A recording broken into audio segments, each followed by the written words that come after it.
Hello viewers, welcome to my channel. I'm Hasham Ali Khan. So far 3 units have completed in the subject Financial Decision Making 2. Unit number 3, previous videos I have completed about risk management. What is risk? What are the different types of risks? What is enterprise risk? Risk identification and risk assessment. And lastly, I have explained about the control technique. What are the strategies to mitigate the risk? All these things I have completed in 4 videos. So if you have watched earlier, it's well and good. But if you have not watched, I suggest you go to the playlist of my channel, select the subject Financial Decision Making 2, watch the videos on risk management. Now unit number 4, I am going to start in this video. In this unit, I am going to explain you about investment decisions. The topic of this unit is investment decisions, and the contents of this unit are capital budgeting process. What are the stages in capital budgeting? Incremental cash flows, income tax considerations, evaluating uncertainty, capital investment methods analysis. Different methods are there in capital budgeting like NPV, IRR, PBP, ARR, etc. Then comparison of investment methods. So these are all the topics we have to cover in this unit number 4. So before explaining the meaning of the term capital budgeting, what is the importance of capital budgeting, what is the process of capital budgeting, take the screenshot of the points, then I'll explain.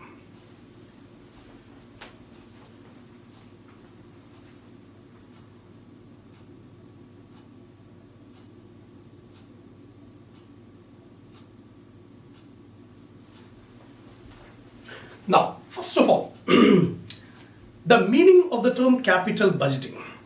Capital budgeting is planning for capital assets.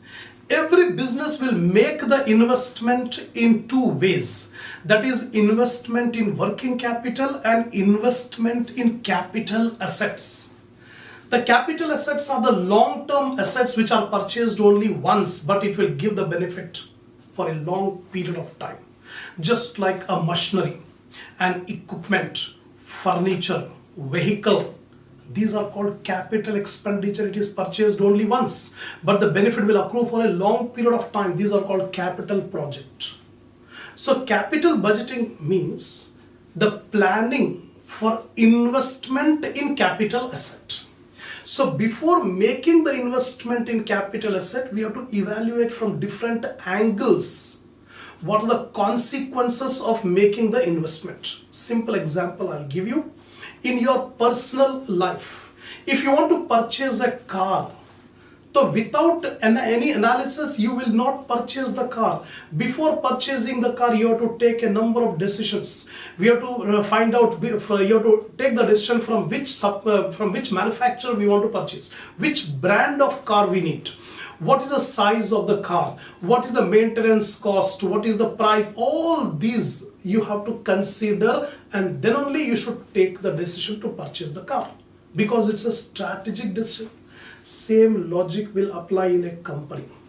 When a business wants to make investment in capital asset, it has to evaluate from different angles what are the consequences of making the investment.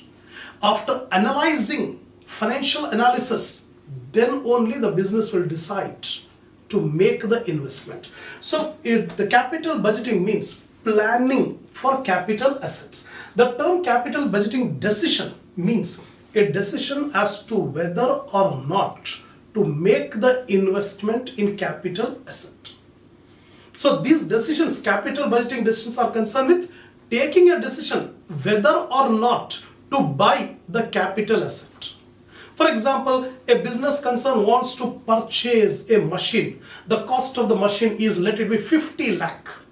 So before making the investment 50 lakh, the business will evaluate from different angles, profitability angles, financial position angle, what will be the consequence if we make investment of 50 lakh.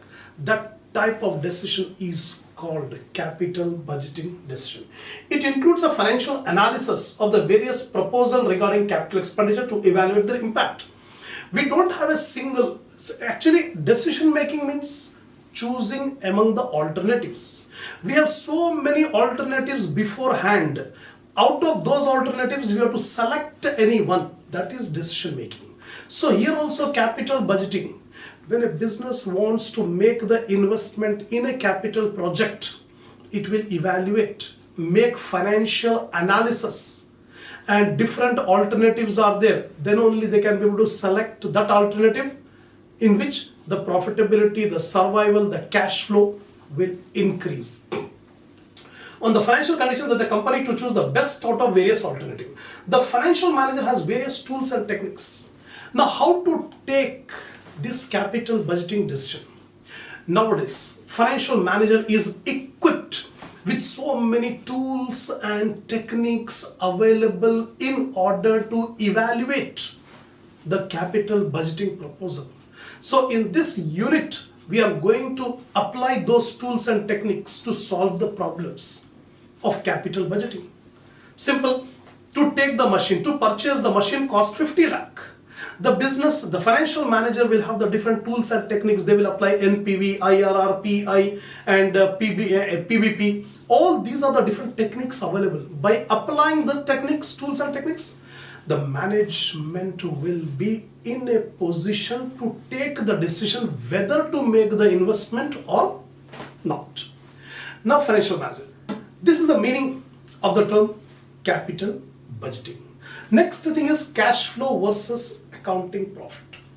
See here, whenever we want to make the investment in capital project, there are two cash flows: cash inflows and cash outflows.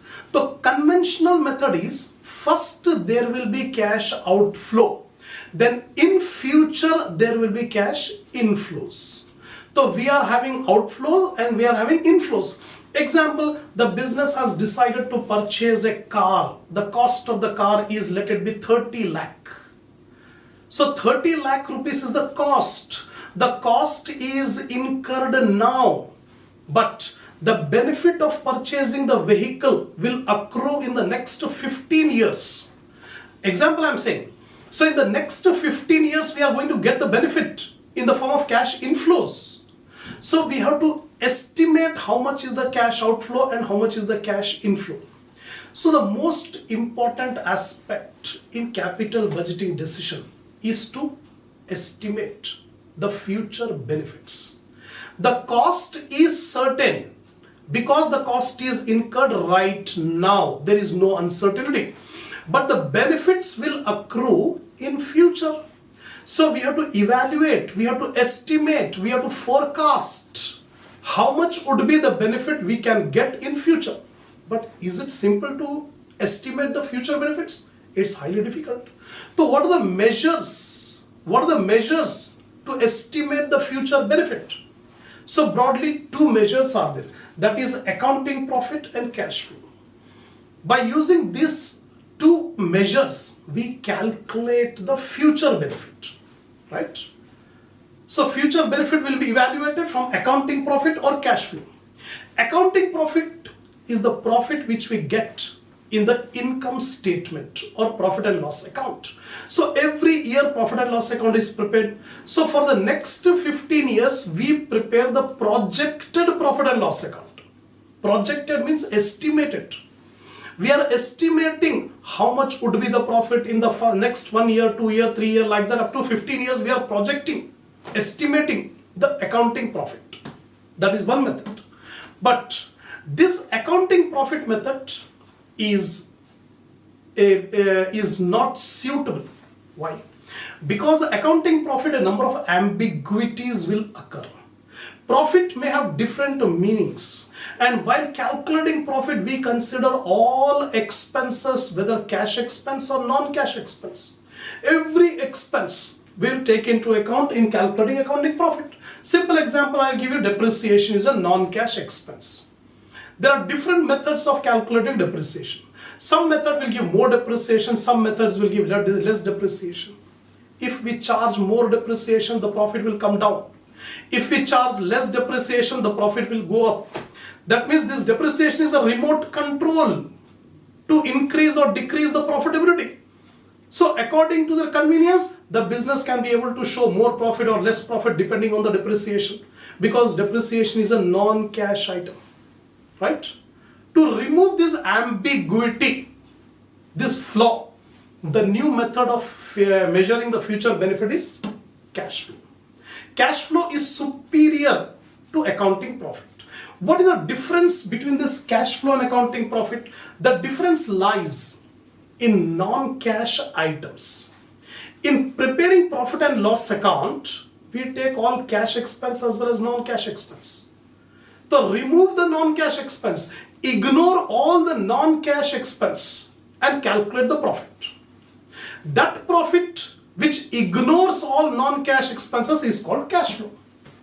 Cash flow does not take into account any non-cash expense. It will take only cash inflows and cash outflows. That is the benefit from cash flow. So most of the techniques like NPV, IRR, PVP, etc., most of the techniques will suggest that cash flow is a better method of evaluating the future benefits. Whereas accounting profit is not so suitable, not beneficial, because accounting profit will not be real profit, whereas cash flows may be real. That's why cash flow. So in examination, I have seen many times they will ask a theory question, what is meant by cash flow? Cash flow means the cash inflow and outflow on account of making the investment in capital budgeting. Making the investment in capital asset, how much would be the cash inflow and how much would be the cash outflow? That is called cash flow. So in order to evaluate a capital budgeting proposal, we need the cash inflows and cash outflows. Then only we can be able to take the decision whether to invest or not to invest. So cash flows are theoretically better measure for net economic benefit or cost associated with the project. Just now I told you, cash flow will have an edge over accounting profit. It is better method. So the use of cash flow avoids accounting ambiguities. There are different ambiguities in accounting treatment. So those ambiguity can be removed if we follow cash flow method. The cash flow approach takes into account the time value of money. Remember, the value of money will change from time to time due to inflation. The purchasing power of money will not remain same. Time to time the purchasing power of money will change. That is called time value of money. The time value of money is not considered in accounting profit method. But cash flow method, time value of money is considered. And we have to consider the time value of money in order to evaluate the project. The value of money will not remain same. Today's money and the money which we are going to receive after 15 years, do you think that's same? No. Purchasing power will change due to inflation. So that's a fact. That should be considered. So cash flow will consider the time value. So on account of all these reasons, cash flow of measuring the future benefit is better than accounting profit. Next comes capital budgeting process. Actually, capital budgeting is not a one-step activity. The capital budgeting proposal involves a number of stages. It's a process. So what is the first stage in the process of capital budgeting? First one, identification of potential investment opportunities. First of all, the business has to evaluate what are the opportunities available to make the investment. Do we require to make the investment? Is there a need to make the investment? So first of all, opportunities. The business has to evaluate what is the opportunity of making the investment. Second one is examining the proposal. Once we have identified that there is an opportunity, now we have to evaluate the proposal. Once we have identified, the next step is we have to evaluate the different proposals. Third one is evaluating various proposals. For each proposal, we have to find out how much benefit we are going to get. If we adopt the first proposal, what is the cost and benefit? Second proposal, what is the cost and benefit? Like that, we analyze the cost and benefit of every proposal so that we should know from which proposal we can be able to get the maximum profit. Fourth one is ranking of proposals. Actually, decision making involves choosing among the alternatives. So we have so many proposals. After evaluating the proposals, we come to know what is the benefit from each of the proposal. Now we have to give the ranking. The proposal which gives the highest profit, highest return will be given first rank.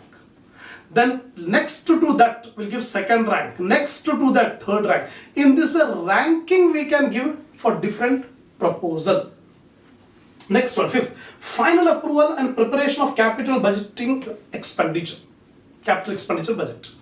So finally, after giving the ranking, the business will be in a position to decide which proposal should be accepted.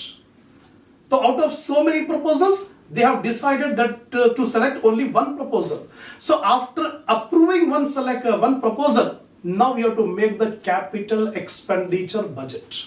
Now we have to start that this proposal has to be approved, has to be implemented. The next step, implementation of the proposal. Once final capital expenditure budget has been made, now we have to implement our proposal. Last one, performance review. That implementation is not the last and final stage. After implementing, from time to time we have to review the performance of that capital budgeting proposal.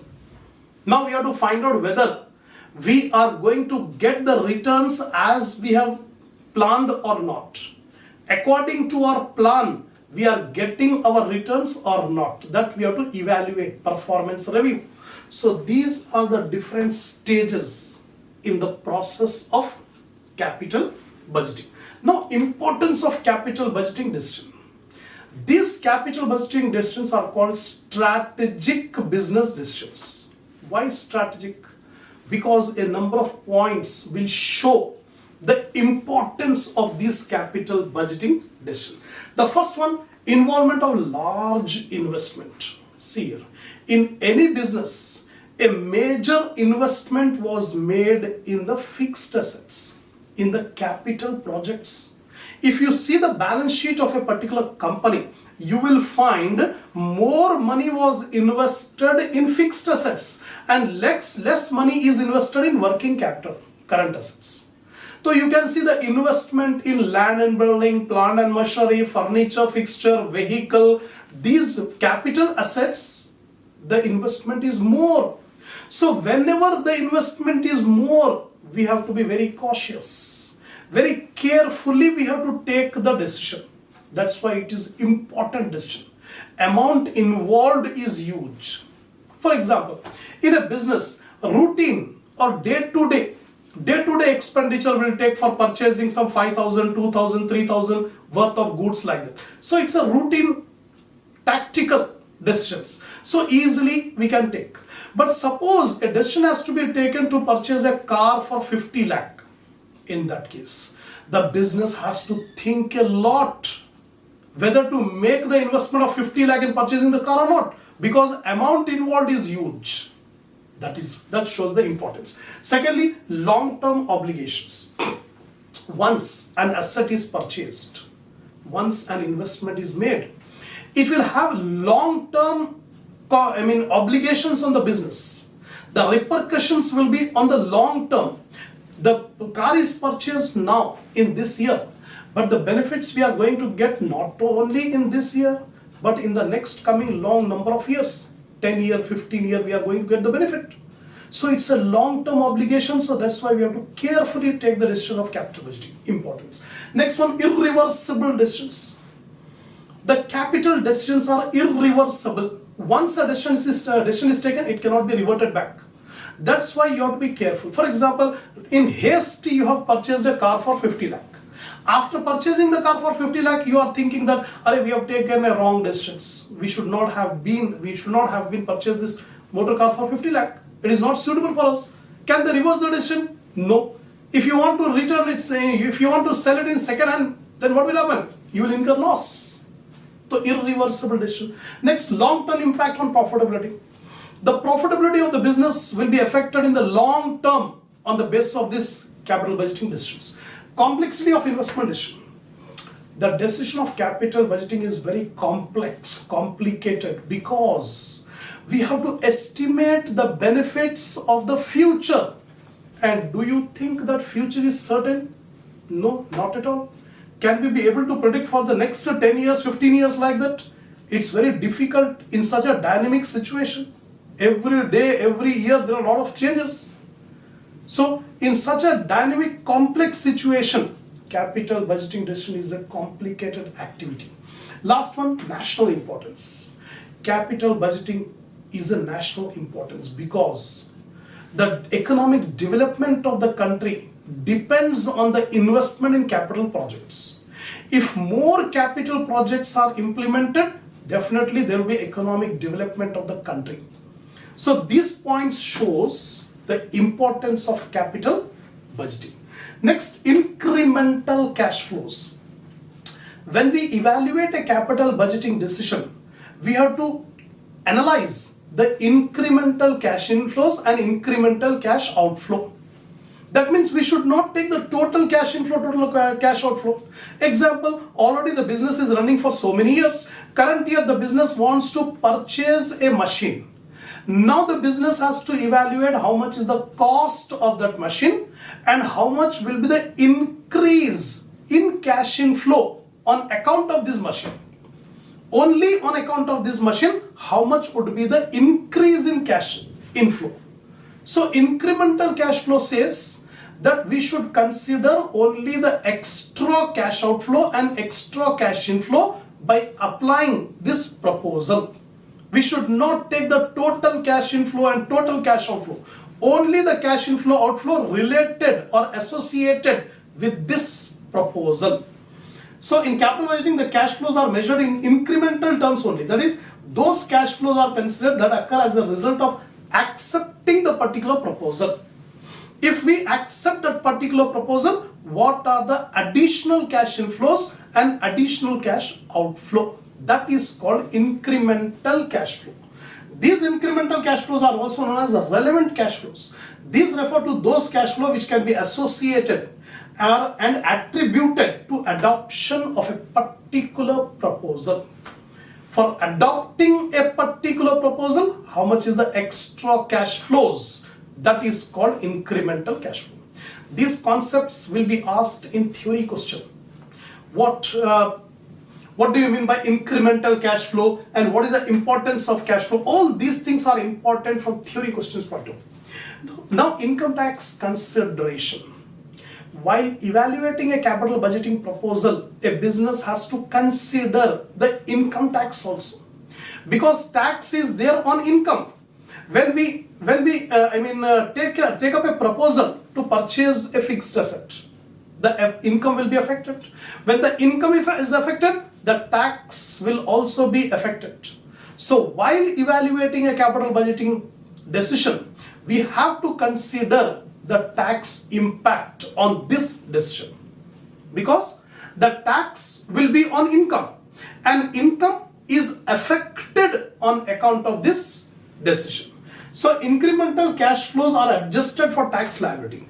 Whatever incremental cash flows you are evaluating, that will affect the tax liability. In other words, taxes paid are deducted from cash flows to estimate the benefit. To calculate the benefit, we have to deduct the tax from the cash flows to get the benefit. You should not ignore the tax. Consider the tax and find out the net benefit. Now, the cash flows that are related to capital budgeting decision are affect after tax cash flows. So always we need the cash flows after paying the tax, not before tax, for taking capital budgeting proposal. This implies that all items that affect the taxes, even non-cash such as depreciation, should be considered in analysis. One of the examples is depreciation. Income tax act says depreciation can be deducted to calculate the profit. So we have deducted the depreciation to calculate the profit before tax. So before tax, profit we got, on that we have applied the tax. We get profit after tax. To profit after tax, we add back the non-cash item like depreciation to get the cash flow. To get the cash flow. So first we need profit before tax. From profit before tax, deduct the tax to get profit after tax. To profit after tax, we add back depreciation to get the cash flow. This is the impact of tax on the proposal. Now last topic in this video is evaluating uncertainty. Uncertain. The future is completely uncertain. See here, when we want to evaluate a capital budgeting proposal, we are evaluating cash outflow and cash inflows. The outflows are certain because right now we are making, but inflows are uncertain because the inflows are going to occur in future. Future is completely uncertain. So we must incorporate the risk attached with the proposal. So the various technique applied in capital budgeting decision assumes that this project did not involve any kind of risk. One of the assumption that whatever techniques we are applying, that NPV, IRR, PBP, etc. In applying this technique, we assume that there is no risk at all. The future is completely certain. Whatever we are thinking, whatever we are projecting, the same thing we are going to get in future. But will it happen? It seldom happen in real situation. Rarely it will happen in real situation because what we expect will be different than what we get in the future. So however, this seldom happens in real world situation. Decisions are made on the basis of forecast, which themselves depend upon future events which are uncertain. We have to make the forecasted cash flows in future, and forecast depends on estimates of the future, and future is completely uncertain. So when future is uncertain, the forecast is also uncertain. So whatever forecasted benefit we are calculating, that is completely uncertain. Thus risk is linked with these decisions. Whatever capital budgeting decision we are taking, that involves the risk, right? So of course it varies from one investment proposal to another. All the investment proposals are not equally risky. Some proposals are more risky, some proposals are less risky. Every investment proposal involves risk. The magnitude of risk will change from investment proposal to other. Some of the popular technique used in incorporating the risk capital budgeting. So here we have a number of techniques to incorporate the risk in capital budgeting proposal. Important techniques of incorporating the risk are RADR, risk adjusted discount rate, RADR. This is one of the technique to incorporate the risk in capital budgeting decision. Secondly, coefficient, certainty equivalent coefficient, CE approach. Certainty equivalent coefficient, CE approach. This is the second technique of incorporating the risk. Next one is sensitivity analysis. In sensitivity analysis, we calculate the cash inflows in three forms: optimistic, pessimistic, and most likely. Optimistic means highest cash inflow. Pessimistic means lowest cash inflow. Most likely, average cash inflow. So instead of one cash inflow, we calculate three cash inflows. That is sensitivity analysis. Probability assignment. For each of the cash flows, we assign the probability. What is the probability of getting this much cash inflow? What is the probability of getting this much cash inflow? Like the different probabilities are applied to different cash flows. Next, standard deviation is a statistical technique of finding the deviations of actual cash inflow from expected cash inflow. So in this way, we calculate the standard deviation. Whichever project is having low standard deviation, that project will have less risk. If a project is having more standard deviation, highly risky. Then coefficient of variation. It's a relative measure of standard deviation. Relative measure of standard deviation. When we want to compare the risk of different proposals, we calculate CV, coefficient of variation of every project. Whichever project has a lower coefficient of variation, that project is having lesser risk. Last one, decision tree analysis. By making a decision tree analysis also, we can be able to incorporate the risk.